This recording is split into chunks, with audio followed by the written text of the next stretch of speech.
Queridos, a paz do Senhor, você está na Academia de Pregadores. Eu sou o pastor Anderson Silva, estamos juntos nas nossas lições bíblicas de escola dominical. Estamos estudando o segundo trimestre de 2021.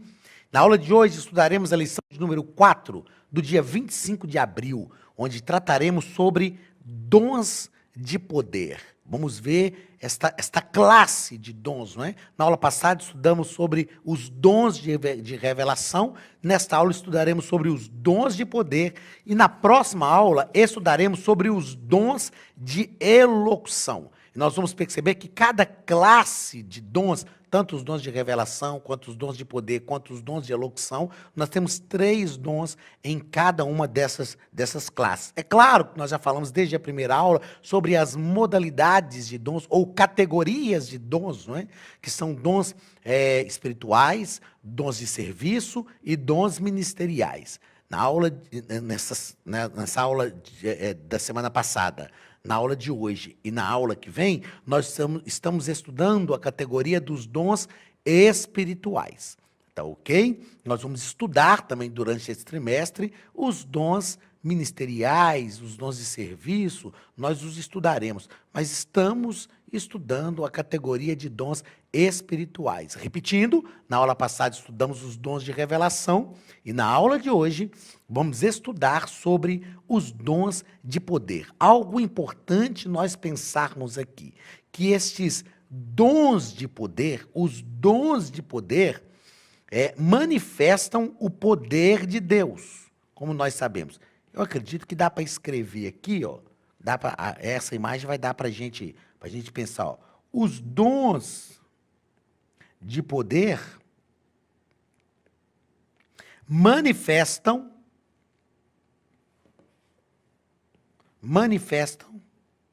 oh meu Deus, tem hora que a mão garra, né? Manifestam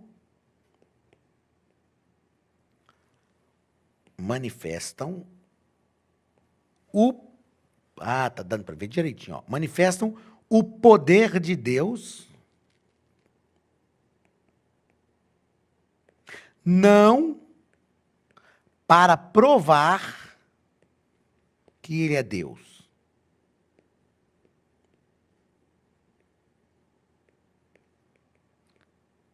mas porque Ele o é. Então, os dons de poder não manifestam o poder de Deus para provar que Ele é Deus, mas porque Ele o é, mas porque Ele é Deus. Deus não precisa fazer nada para provar que Ele é Deus, mas porque Ele é Deus, Ele está sempre fazendo, ok? E esses dons de poder manifestam, né? A Bíblia diz, em Atos, que a igreja primitiva crescia, a igreja primitiva caía na graça do povo, ela pregava, anunciava o reino de Deus, sinais e prodígios eram feitos pelas mãos dos apóstolos, e a Bíblia diz que os sinais iam acontecendo, confirmando a mensagem que era pregada. Então, enquanto nós pregamos, a manifestação desses dons, elas não ocorrem para que a igreja pregue, elas ocorrem porque a igreja prega. Então, enquanto nós vamos pregando, Deus vai operando, fazendo acontecer estes dons de poder. Texto áudio está em 1 Coríntios, capítulo 2, versículos 4 e 5.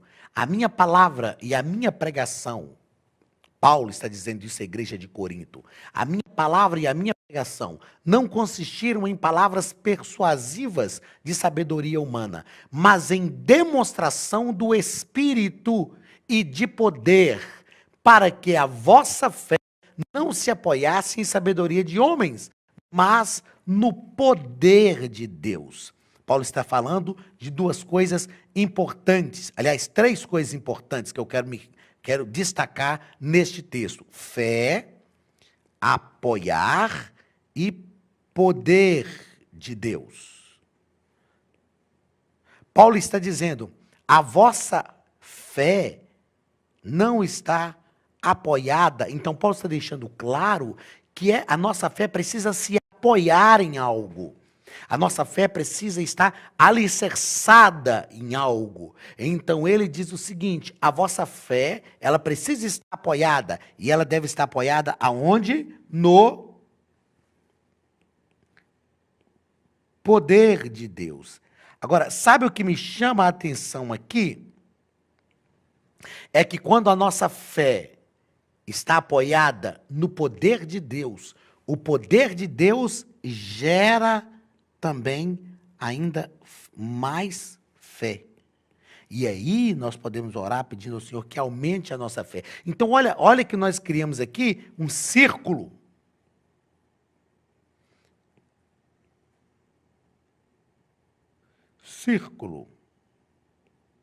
Criamos aqui um círculo muito benéfico. A nossa fé se apoia no poder de Deus. O poder de Deus gera fé, aumenta a nossa fé, que está apoiada também no poder de Deus. Então perceba que o poder de Deus é algo essencial para a vida da igreja. É algo sobrenatural e essencial para a vida da igreja. Verdade prática, os dons de poder são capacitações especiais em situações que demandam a ação sobrenatural do Espírito Santo na vida do crente.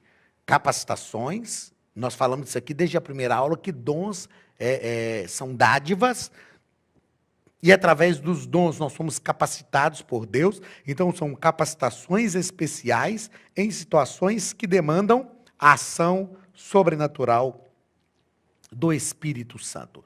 Objetivos da nossa lição, objetivo geral da nossa lição: examinar os dons de poder, é o que nós trataremos aqui, e os objetivos específicos da nossa lição: definir o que significa dom de fé, deixa eu abrir mais aqui para ficar mais nítido para a gente, definir o que significa o dom de fé, evidenciar biblicamente os dons de curar, né? Mostrar biblicamente esses dons de curar e discorrer a respeito do dom de maravilhas.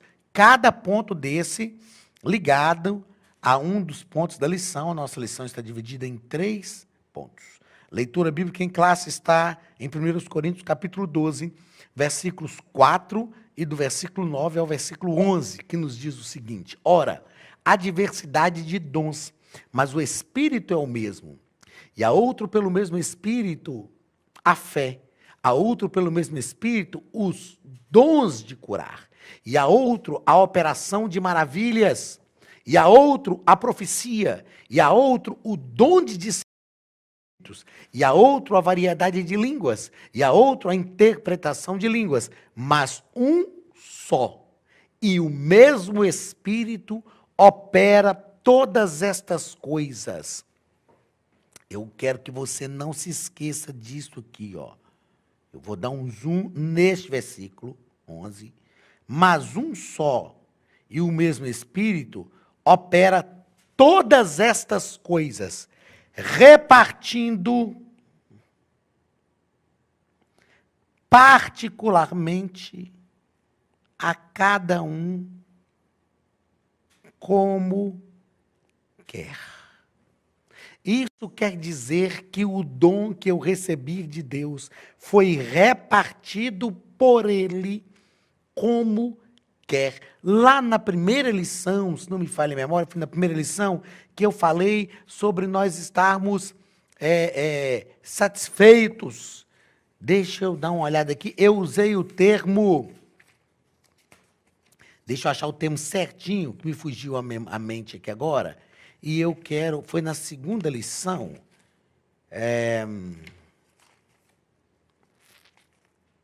contentamento, na primeira lição. Na primeira lição eu falei sobre isso, lá no 3º parágrafo do 3º ponto. Contentamento.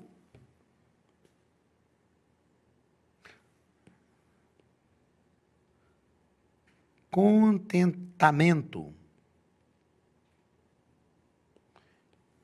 Contentamento. O que é ter contentamento. Não é só estar contente, de estar feliz, é estar satisfeito, é aceitar e entender que o dom que nós temos foi dado por Deus. O dom que nós precisamos foi o que Deus nos deu.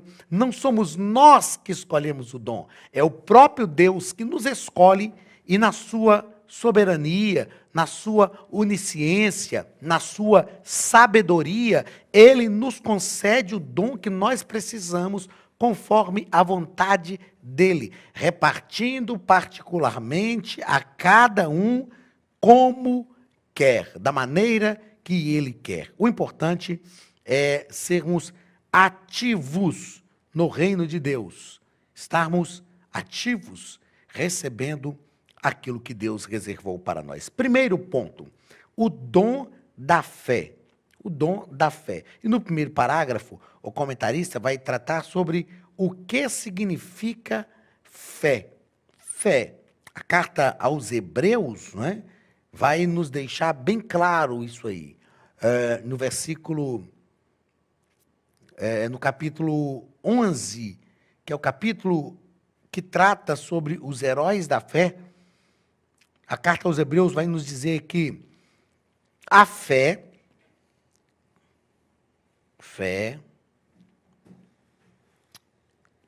é o firme fundamento, ou seja, o fundamento sólido das coisas que se esperam e a prova das coisas que se não veem. Tem um texto da Bíblia, eu vou fazer questão de escrever aqui, ó. Tem um texto da Bíblia que me chama muita atenção em relação a isto. Romanos, capítulo 4 e versículo 17. Diz que Deus é Deus de vivos e de mortos. E o texto diz assim, eu vou por reticências, que chama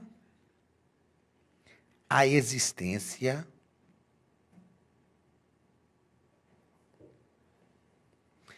as coisas que não existem,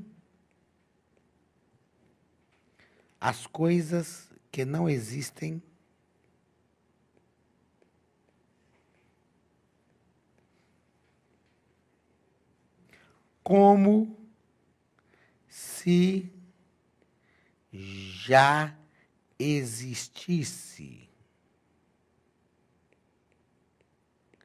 Paulo fala em Romanos que Deus é Deus de vivos e de mortos e que chama a existência as coisas que não existem como se já existisse. Ou seja, existem coisas que não existem no nosso mundo, mas no mundo de Deus, essas coisas já estão prontas.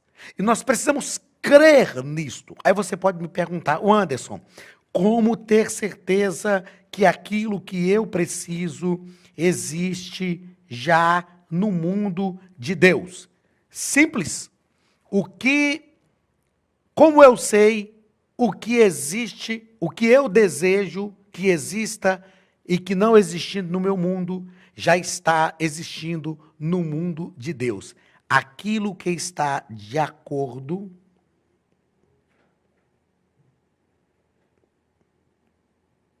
com a sua, colocar a sua em letra maiúscula, porque é a vontade de Deus. Vontade. O que existe, que não existe no meu mundo e que já está pronto no mundo de Deus. Aquilo que está de acordo com a sua vontade, com a vontade de Deus. Agora, como saber qual é a vontade de Deus? A partir da convivência. A partir da nossa convivência com Deus, nós vamos entender aquilo que é a vontade do Senhor para a nossa vida. Aí nós estamos falando de relacionamento, estamos falando de intimidade. Mas fé é crer naquilo que a gente não vê, com a certeza de que já existe. Isto é fé. Já existe no mundo de Deus, que no mundo de Deus já está pronto. Agora, a fé como um dom. Pastor Elinaldo Renovato nos diz que o dom da fé é a capacidade que o Espírito Santo concede ao crente para este realizar coisas que transcendem a esfera natural da vida, objetivando. Eu vou destacar isso aqui, ó. Objetivando sempre a edificação da igreja. O problema é que às vezes queremos realizar coisas que transcendem a esfera natural da vida, mas que não são para a edificação da igreja. Então, o dom de fé é isto. Dom de fé é a capacidade que o Espírito Santo concede ao crente para este realizar coisas que transcendem a esfera natural da vida, objetivando sempre a edificação da igreja. O que eu falo? O dom de fé, ele se manifesta na nossa vida como uma convicção. Às vezes nós precisamos realizar alguma coisa que vai edificar a igreja, né? Ou que vai nos edificar, e aí, de repente, vem...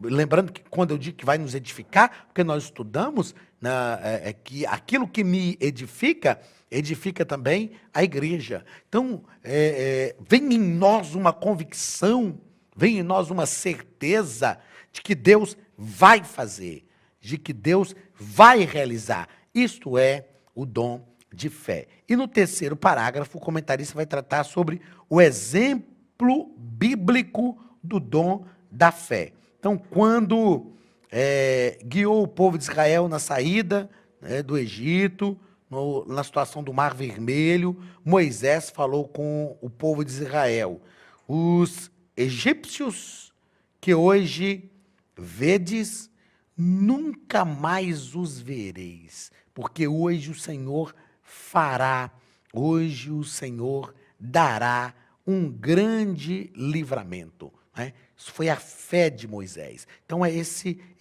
exemplo bíblico é esse, e como eu disse, é algo que vem, que se manifesta na nossa vida e que a gente tem certeza, Deus vai fazer, e Deus realmente faz. Segundo parágrafo, dons de curar. Perceba que nós estamos falando no plural, sobre dons de curar. Esses dons de curar são recursos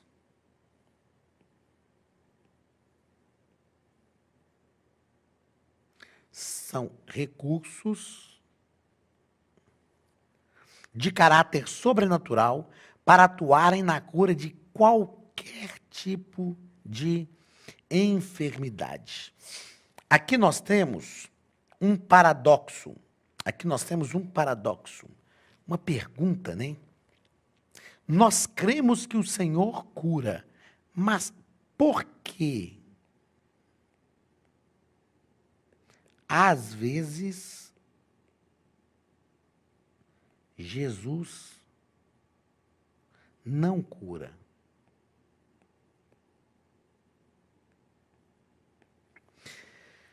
Essa resposta, essa pergunta, né? É uma pergunta que muitas vezes vem à nossa mente, vem ao nosso coração. Nós cremos que Jesus cura, sabemos que Ele tem poder para fazer, mas por quê? Às vezes, tem que pôr uma vírgula aqui, né? Porque, às vezes, Jesus não cura. Eu não sei te responder. Seria uma resposta muito simplória a gente dizer assim, é porque Ele não quer. Para mim, é a resposta mais simples e mais assertiva. Mas, na prática, eu não sei te dizer por que, às vezes, Jesus não cura. Porque, às vezes, algumas coisas que a gente... nós passamos aí a situação do Covid-19, quantos servos de Deus que partiram para a eternidade, e a gente orou, pediu Jesus para curar, e Jesus não quis curar. Uma coisa é certa, e nós não podemos abrir mão disso. As curas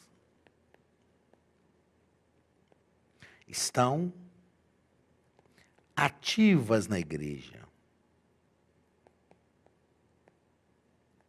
A gente sabe que Jesus continua curando.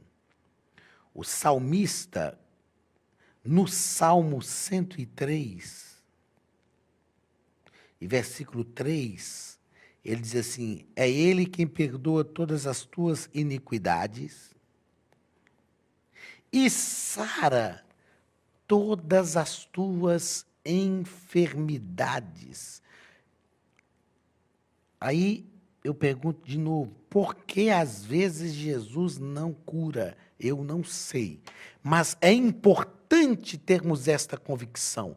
Jesus tem o poder para curar todas as enfermidades. A Bíblia diz que, certa feita, levaram muitos enfermos para Jesus e ele curou todos eles. Todos eles. Porque às vezes Jesus cura quem não é crente, não cura crente. Eu não sei. Porque às vezes Jesus cura o ímpio e não cura o salvo. Eu não sei. Nós não temos respostas para isso. Mas uma coisa é certa: as curas ainda continuam ativas na igreja. Jesus continua curando, Jesus continua fazendo. Nós realmente temos a convicção disso. Segundo parágrafo, a redenção e as curas. A redenção e as curas.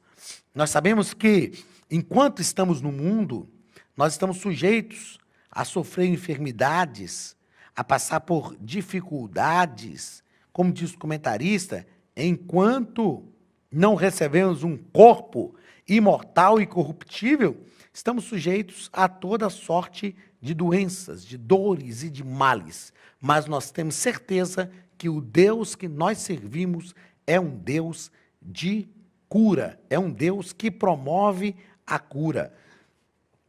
Eu fiz uma anotação aqui na minha revista que diz o seguinte: os dons de curar são uma prova de que Deus se preocupa com a integralidade humana. Integralidade. O que é esta integralidade humana? Integralidade.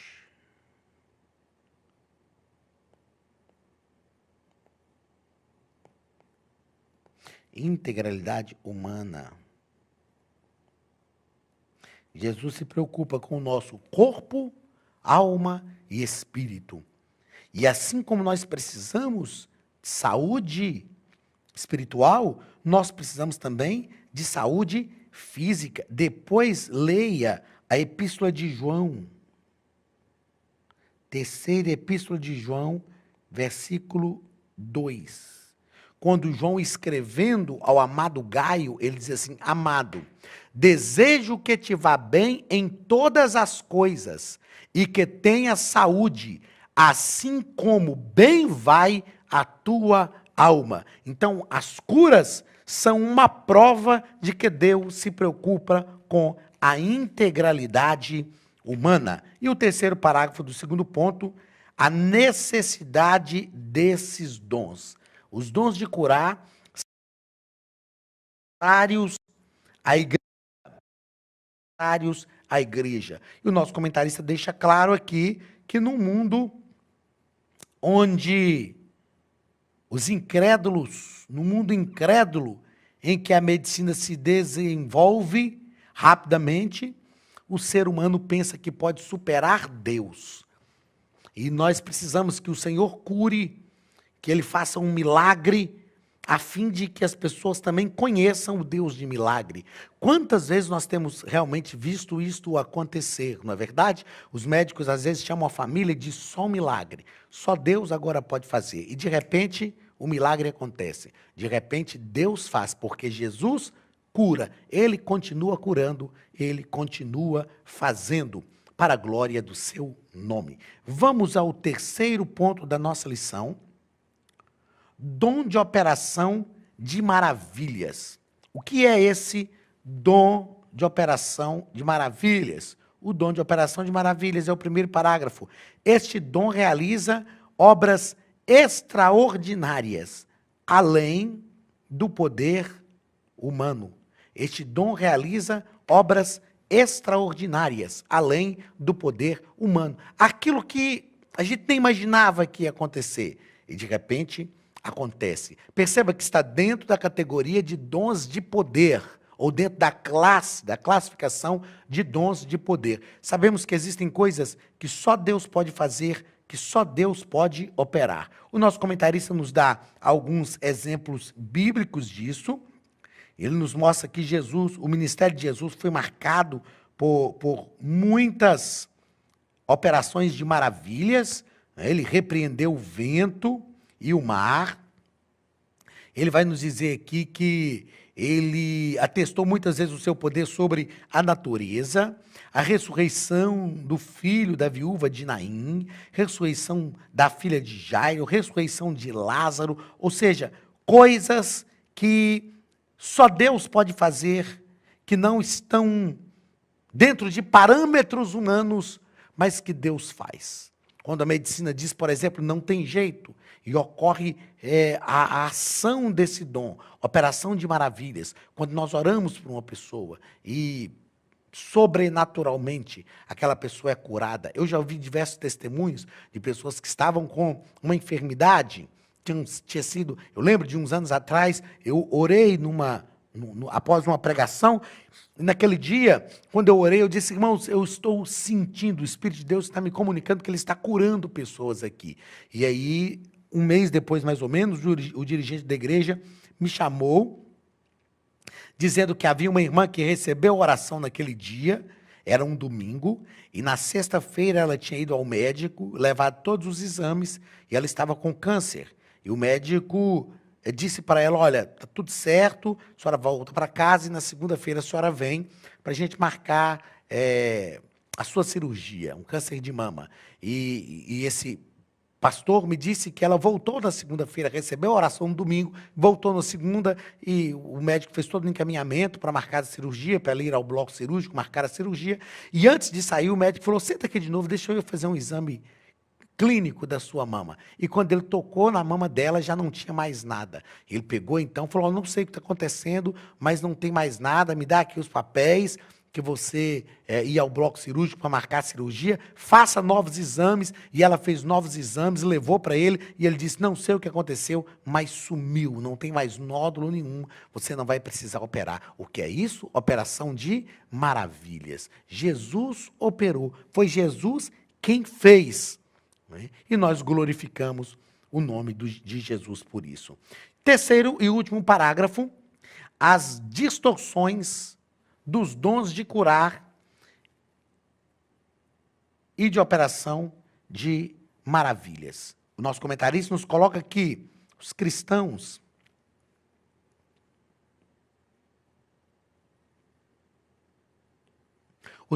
não têm autorização divina para determinar, decretar ou exigir a cura de enfermos. E lá no final, ele nos coloca também algo que eu achei interessantíssimo. O crente,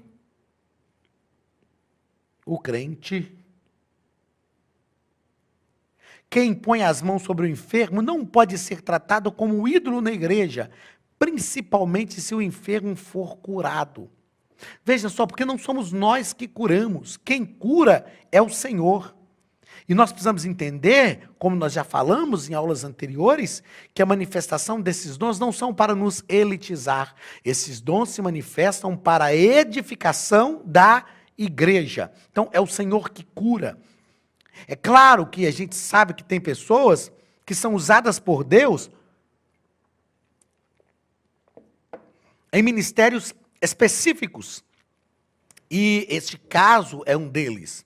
Tem pessoas que são usadas por Deus para a cura de enfermos. São ministérios específicos. Mas isto não quer dizer que essas pessoas têm que ser idolatradas na igreja.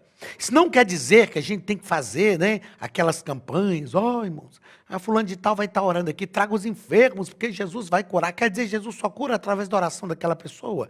É claro, tem ministérios que são específicos. Mas esses dons estão disponíveis a toda a igreja. Estão disponíveis a toda a igreja e toda a igreja pode realmente ser usada por Deus para promover tanto a cura, através dos dons de curar, para promover tanto o surgimento de coisas magníficas através do dom de fé e para promover a operação de maravilhas, porque são dons disponíveis à igreja para a glória do nome de Jesus.